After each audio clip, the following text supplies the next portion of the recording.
Oui, oui. Bien sûr que la vidéo précédente va faire un flashback à tous les synthés de la grande époque, de l'époque du bar tenu par William de la Luna avec son arrière-salle et sa cour, avec sa fresque en 4 par 5 de la reproduction de l'album 21st Century Schizoid Man de King Crimson. Oui, tout à fait.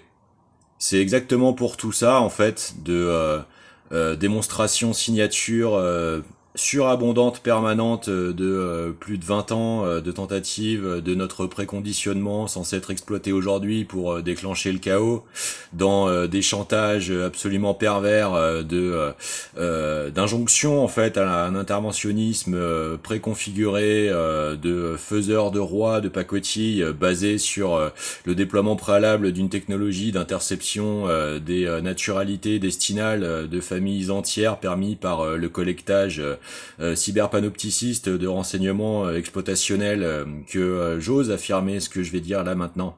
Clairement.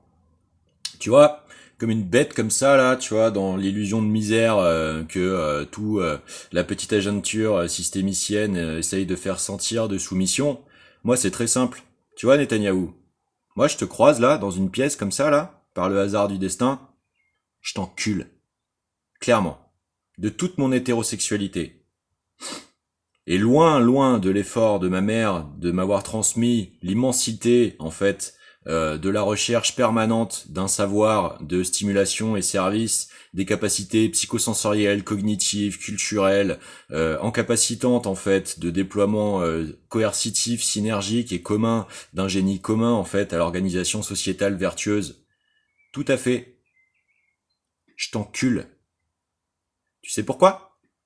Parce qu'il faudra bien que quelqu'un te dresse, vu que l'humanité n'a rien à voir en fait avec l'avalage d'avoir à se soumettre aux projections malades de quelques poignées de sociopathes suprémacistes, dogmatiques, de rabbins millénaristes, Schneerson, Lubavitch, complètement sociopathes débiles, hein, qui n'ont pour rapport à l'altérité et à l'altiesse que des tentatives systématisées, sempiternalisées d'aliénation, de soumission exploitationnelle néo-esclavagiste.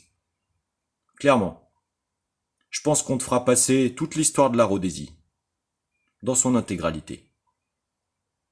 Et si ça te pose un problème, eh bien t'essaieras de définir en quoi c'est antisémite.